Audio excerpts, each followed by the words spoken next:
공군은 향후 몇 년간 F-35 전투기 도입을 비롯하여 공중급유기, KF-16 성능 개량 등 대형 사업들에 많은 예산 지출이 예정되어 있다. 따라서 추가적인 전투기 도입을 위한 사업 추진은 어려운 실정이다. 문제는 공군의 전력 유지에 있다. 노후 전투기의 도태로 인한 공군 전력 공백을 어떻게 극복하느냐가 관건이다. 최근에 한국형 전투기 개발비의 20%를 부담할 예정인 인도네시아에서 개발비 부담을 줄이는 재협상을 시사하고 나서 KF-X 개발 계획에 차질이 우려된다. F-4, F-5 등 노후 전투기를 대체할 예정인 KF-X 개발이 지연되면 노후 전투기 퇴역에 따른 전력 공백도 우려될 수밖에 없다. 현재 제시된 대안으로는 F-4와 F-5를 연장 운영하는 것 정도이다. 공군의 전력 보강을 위한 대안을 시급히 찾아야 한다는 전문가들의 지적이 나오는 이유가 여기에 있다. 추가적인 대안으로 떠오르는 것이 국산 경공격기 FA-50 성능 개량이다. FA-50은 KF-16에 못지않는 우수한 항전장비를 갖추고 있으나 빈약한 무장 장착 능력이 단점으로 지적되어 왔다. 전투기 추가 도입이 어렵다면 공군이 운용 중인 FA-50의 공대공, 공대지 전투 성능 업그레이드를 통해 전력을 증강해서 전력 공백을 최소화하자는 것이다. 뿐만 아니라 FA-50 전투 성능 개량은 해외 수출 경쟁력 확보에도 도움이 된다.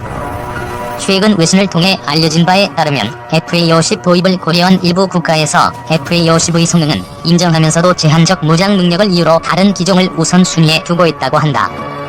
업계에서도 FA-50의 무장 능력만 확대가 된다면 더 많은 수출 기회를 얻을 수 있다고 판단하고 있다. FA-50의 무장 능력을 강화하는 방향으로 수출 가능성을 고려, 미국제뿐만 아니라 유럽제 무장을 모두 사용할 수 있는 성능 개량을 실시하면 된다. FA-50의 우수한 레이더 성능에 적합하게 공대공 임무 영역의 확장이 가능한 확장된 사거리의 공대공 유도무기를 장착하고 근접 지원을 위한 다량의 정밀 유도무기 운용이 필요하다. 또한 FA-50의 치명적 단점인 짧은 전투행동 반경과 짧은 공격 능력을 개선할 방법으로 장거리 공대지 유도탄을 장착하면 된다. FA-50 무장력 강화를 통한 전투 성능 업그레이드는 제한된 예산으로 운용 중인 전투기의 전력 증강으로 공군 전력 공백을 해소하고 전투력 성능 향상으로 수출 경쟁력 확보를 기하자는 것에서 설득력을 얻고 있다. 첫 국산 전투기 FA-50 성능은? 오늘 실전 배치되는 FA-50은 우리 군이 65년 만에 자체 개발한 첫 국산 전투기입니다. 첨단 무기 장착이 가능하고 전장 정보도 실시간 공유할 수 있어 공군력 강화에 중추적인 역할을 할 것으로 기대됩니다. FA-50은 전술 입문기인 DA-50을 개량한 모델로 공군 주력기인 KF-16과 F-15K 등을 뒷받침하는 경공격기입니다. 기장 13m에 기폭 9m, 중량 6.4톤으로 최대 속도는 마하 1.5, 시속 1800km에 이릅니다. 최대 작전 반경 270km로 공대공과 공대지 마시이를 장착하고 있습니다. GPS를 단 합동정밀 직격탄과 지능형 확산탄 같은 정밀 무기도 최대 4.5톤까지 탑재합니다. 첨단 여간 투시장치도 구비해 야간 전투 비행 역시 가능합니다. 공군은 FA-50이 북한 주력기 미그 21기를 뛰어넘는 것으로 평가하고 있습니다. 지난 7월과 지난 8일 공중과 지상 목표물 요격시험에서 모두 합격점을 받은 데 이어 부품만 3,000여 개 가운데 8,400여 종이 국산 기술로 만들어 60%의 국산화율을 기록했습니다. 특히 필리핀, 이라크 등과 잇따라 수출 계약을 맺는 등 해외 시장 진출 전망도 밝은 편입니다. 현재 20대가 공군에 인도됐고 2016년까지 추가로 40대가 실전 배치될 예정입니다. 공군은 1949년 출범 이후 65년 만에 개발된 FA-52 F-5 전투기 퇴역 등에 따른 전력 공백을 메울 것으로 기대하고 있습니다. 국산 FA-50 병전투기 F-15K급 정밀 타격 가능해진다. 15일 서울 ADX에 참가 중인 록히드 마틴은 이같이 밝혔다.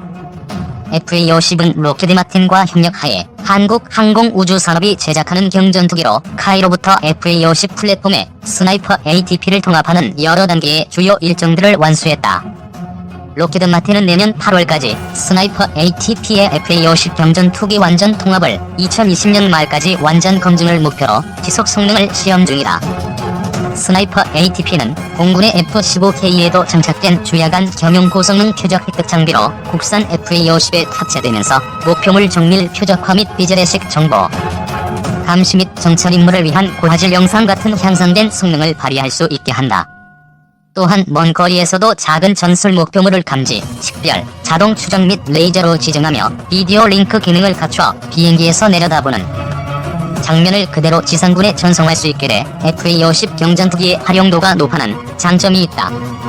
항속, 무장 능력 열세 FA-50 성능 개선 필요하지만 공군이 국산 경공격기인 FA-50의 우수성을 홍보하고 있지만 정작 현장의 임무 조종사들은 성능의 제약을 아쉬워한다.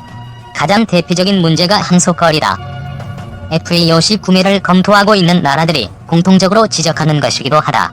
성능 개량 필요성이 제기되는 이유다. T-50 고등훈련기를 기반으로 개발한 FA-50 경공격기는 전투기급 비행 성능을 자랑한다. 최대 마하 1.5의 속도로 비행할 수 있는데 마하 0.7에서 0.95 영역에선 F-16 전투기와 큰 차이가 없는 성능을 내는 것으로 알려져 있다. 하지만 훈련기 기반의 항공기여서 항속거리는 다소 부족한 게 사실이다. 실제 전투 임무 투입 시에는 2에서 3시간 정도의 항속 성능이 필요하지만 FA-50은 최대 제공시간이 2시간이다. 이 때문에 1시간에서 1시간 30분 정도가 요일 작전 시간이다. 전투행동 반경 역시 F-16의 절반 수준인 444km밖에 안 된다. FA-50의 무장력도 단점이다. 현재 FA-50은 AIM-9 공대공 유도탄과 매버릭, 제2담, 한국형 정밀유도 폭탄 등 공대지 유도탄을 탑재한다.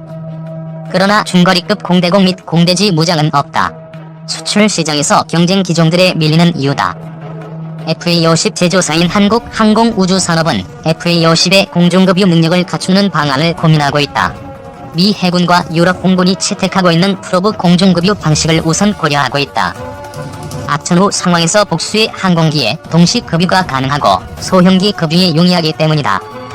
또 외부 연료 탱크를 150갤런에서 300갤런으로 대형화하거나 후방 동체에 연료 탱크를 내장하는 방안, 후방석을 연료 탱크로 개조하는 방안 등도 검토하고 있다. 이를 통해 제공시간을 1시간가량 늘린다는 구상이다. 무장 역시 방공무기 사거리 밖에서 목표물을 공격할 수 있는 중거리 정밀유도 무장 능력 등을 확보한다는 계획이다. 이 같은 FA-50의 성능 개량은 수출 증대에 긍정적인 영향을 미칠 수 있다. 해외 경쟁 기종들이 긴 항속거리와 레이저 유도무기를 탑재할 수 있는 상황에서 성능 열세를 극복할 수 있을 것으로 기대되기 때문이다. 실제로 경제력이 열악한 국가들이 FA-50을 주력 전투기로 활용하기 위해 고성능 미사일 장착 등의 성능 개선을 요구하고 있는 것으로 알려졌다. 문제는 업체가 성능 개량 비용을 부담하기에는 한계가 있다는 점이다. 카이는 약 420억 원의 자체 예산으로 공대지 무장을 개량하고 있지만 공대공 무장 확장과 항속거리 개선 등을 위해선 2천억 원가량이 든다. 국가 예산 투입이 필요하다는 얘기다. 그러나 공군은 이제 막 F-16 전투기의 성능 개량을 진행하고 있는 상황에서 2016년 도입된 FA-50의 성능 개량은 시기상조라는 입장이다. 또 F-4와 F-5 전투기 도태에 따른 전력 공백은 한국형 전투기로 메운다는 구상이라 성능 개량 필요성이 낮다고 주장한다. 게다가 FA-50은 지상군을 돕는 근접 항공 지원이 주 임무여서 고성능일 필요가 없다는 이유도 있다. 현재 공군은 T-50 80여 대, FA-50 60여 대를 운영하고 있다. 하지만 FA-50의 원형인 T-50은 15에서 20년이 지나면서 노후화와 부품 단종 등의 문제가 불거지고 있다. T-50을 2045년까지 사용하려면 성능 개량이 이루어져야 한다는 것이다. 이 과정에서 FA-50의 성능 개량까지 함께 고민해야 한다는 목소리가 나온다. 1994년 전력화된 KF-16 전투기의 경우 중간 수명 이전인 2008년 성능 개량 사업이 결정됐다. 그 이후 선행연구, 사업 추진 기본 전략 승인, 사업 타당성 조사, 구매 계획 승인, 사업 공고 등 행정 절차 추진에 8년이나 걸렸다. 이 같은 행정기간을 감안할 때 조속한 사업화 계획의 검토가 필요하다는 얘기다. 하이 관계자는 성능 개량 추진 시 수출 시장에서의 비교 우위 확보는 물론이고 한국 공군의 전력 증강에도 기여할 수 있어 일석이조 효과 창출할 수 있다며 이를 위해서는 방산 수출 경쟁력 확보를 위한 정부의 연구 개발비 반영 등의 수출 진흥 지원 정책이 필요하다.